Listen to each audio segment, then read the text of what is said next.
No es lo mismo que cuando fue realmente recién sintetizada y utilizada de manera masiva durante la Segunda Guerra Mundial. De las penicilinas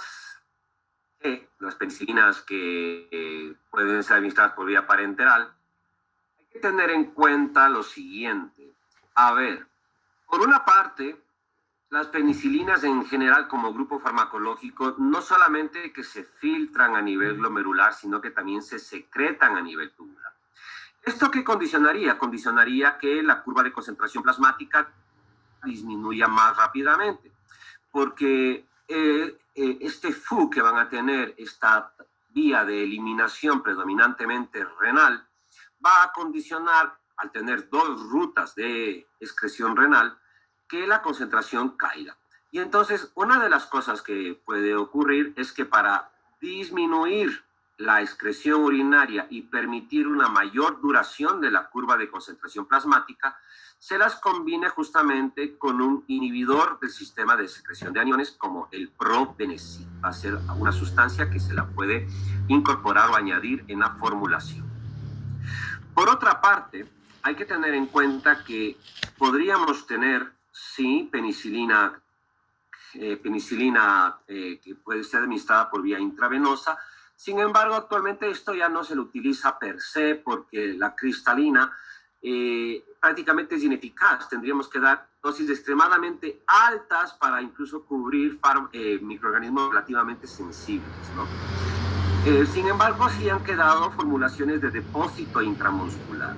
Entre estas, por ejemplo, las formulaciones llamadas procaínica y benzatínica son las más utilizadas.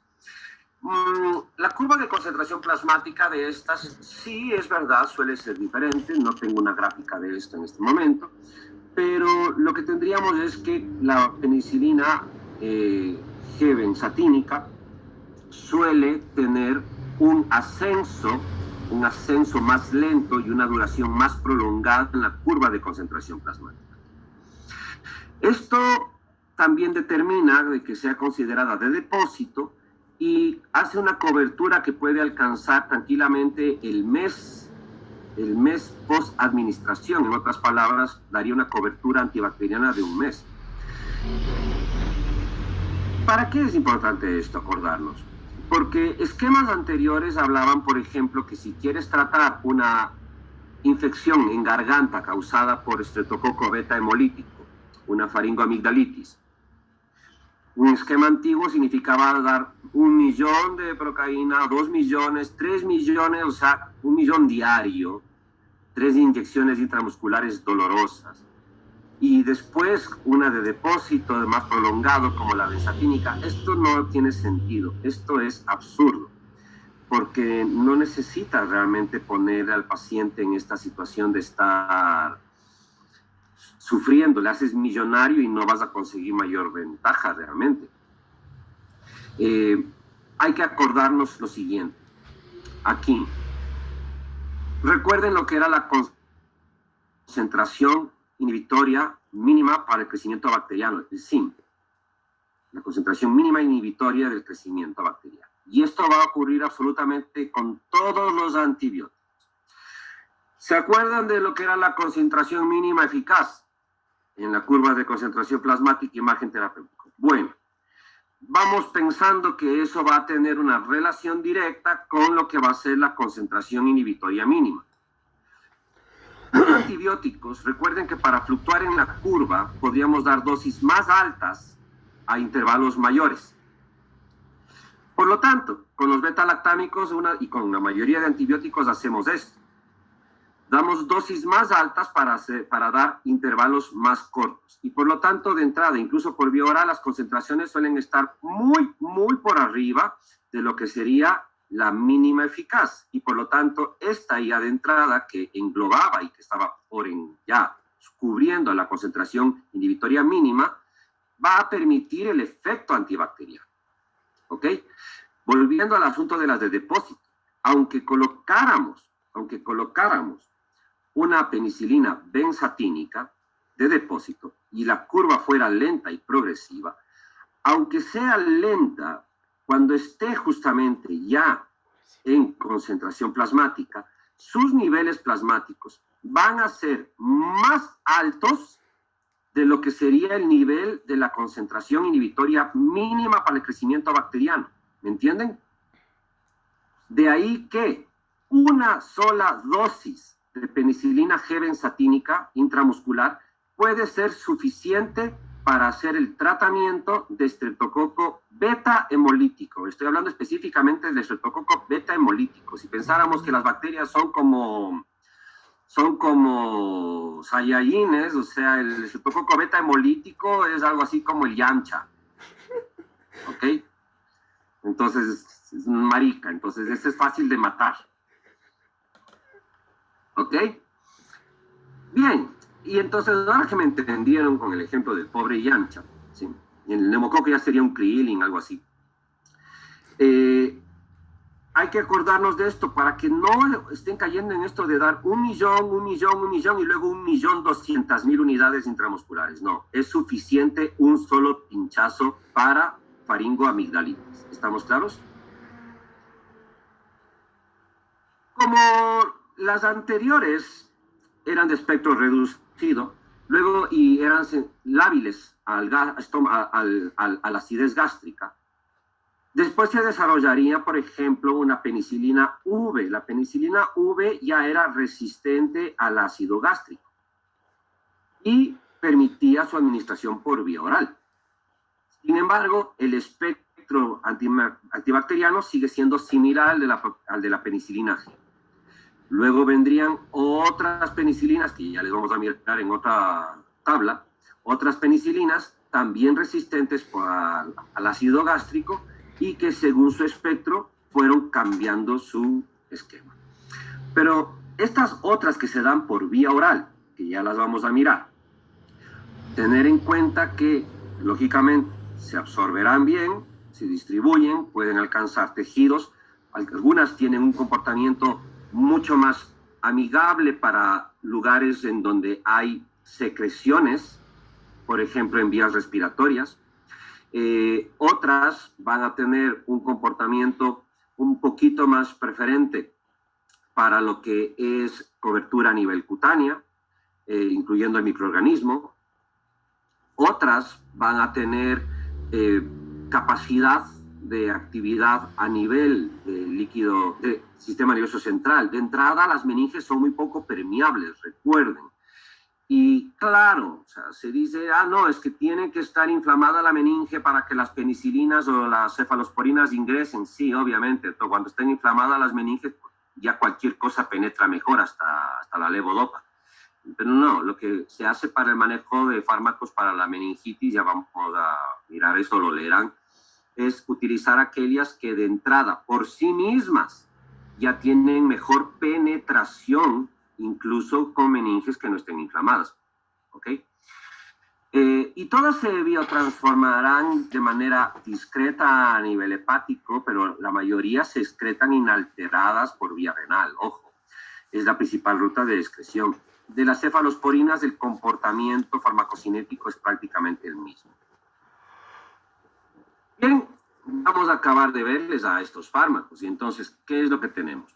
Penicilinas de espectro reducido, como la benzilpenicilina G o la V, exclusivamente estreptococo beta hemolítico, y ya ni siquiera neumococo. Luego se desarrollaron las de espectro ampliado, porque claro, cubrían más que esos gram positivos. Entre estas, las primeras fueron las aminopenicilinas, que cubrían enterobacterias. Enterobacterias, por ejemplo, Escherichia coli, Klebsiella. Entre estas, la ampicilina y la moxi. Con el tiempo, el abuso del antibiótico llevó a que también las enterobacterias desarrollen resistencia a estos fármacos. De estas, la más amigable todavía para alcanzar concentraciones buenas en vías respiratorias es amoxicilina. Y por eso se la utiliza desde cuadros que van otitis, faringoamigdalitis, neumonía también. Luego, entre estas también de espectro más amplio de las penicilinas, aparecieron las llamadas antiestafilocócicas porque tenían una actividad de resistencia principalmente contra la beta-lactamasa producida por estafilococo dorado. De estas, la primera fue la meticilina. Sin embargo, la meticilina es tóxica sistémica y actualmente solamente se utiliza a nivel de laboratorio para mirar la resistencia de un estafilococo al antibiótico. Y por eso se habla de estafilococo dorado, estafilococo aureus, resistente a la meticilina. Estos SAM, estos estafilococos resistentes a la meticilina, lo que te están indicando es que el estafilococo es un productor muy fuerte de beta-lactamasas o de penicilinasas. Otros fármacos que vendrían después y que se emplean por vía oral pueden ser la dicloxacilina y también existen algunas antistafilocócicas para administración parenteral. Esta dicloxacilina se la utiliza, por ejemplo, para hacer tratamiento de infecciones cutáneas causadas por estafilococos. Aparecerían después también las antiseudomónicas, que ya cubrían justamente esta gram negativa, la pseudomona originosa. De aquí rescatar la piperacilina. Y lógicamente, AMPI, amoxi, piperacilina, como habíamos conversado previamente, pueden combinarse con inhibidores de la beta-lactamasa para ampliar su espectro bacteriano y mejorar la sensibilidad del microorganismo. Dentro de las cefalosporinas, que tenemos hasta 4 generaciones, las de primera generación tienen una cobertura antimicrobiana muy parecida a las de espectro ampliado de tipo aminopenicilina y prácticamente las mismas indicaciones de uso. Cefalexina, incluso el comportamiento en secreciones es parecido al de la amoxicilina. Cefazolina hay que acordarnos de que va a ser el fármaco principal para la profilaxis en cirugía, para la prevención de infecciones en cirugía. Entre las de segunda generación, estas comenzaron a cubrir ya Haemophilus influenza, acordarnos de la cefuroxima. Las que comenzaron a tener cobertura sobre los bacteroides también pertenecen a segunda generación e incluyen cefotetán. Acordarnos que segunda generación cubre un poco más de gram negativos antes que gram positivos. Las de tercera generación cubren gram positivos, gram negativos.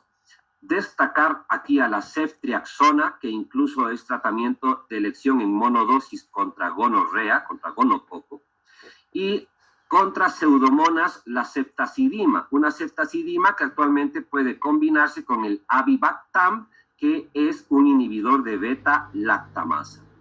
Entre las de cuarta generación, que ya cubren microorganismos resistentes tipo Citrobacter o Enterobacter, la cefepima. Los monobactámicos y los carbapenems reservados exclusivamente para infecciones muy severas, ya Citrobacter, Enterobacter, Proteus, Pseudomonas, estamos hablando de infecciones nosocomiales. Monobactámicos y carbapenems, de aquí el único monobactámico, el Astrionam, entre los carbapenems, imipenem, ertapenem, meropenem. Ojo que el imipenem, debido a que puede ser inactivado a nivel renal, justamente para evitar su degradación temprana, se lo combina con cilastatina.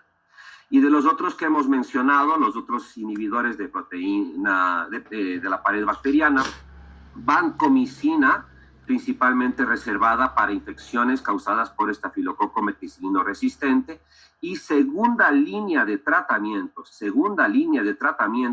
para el Clostridium difficile, la colitis pseudomembranosa, siendo la primera línea un fármaco que miraremos después, que es el metronidazol. Fosfomicina, enterobacterias de su cobertura, pero reservada principalmente para infección de vías urinarias, incluso en monodosis de 6 gramos en una sola toma, podría ser suficientemente eficaz. Bacitracina, ya mencionamos la vez pasada, que es exclusivamente contra gram positivos, de manera tópica en ungüentos o en soluciones oftálmicas, combinada con un disruptor de la membrana como la polimixina para de esa manera ampliar el espectro antimicrobiano.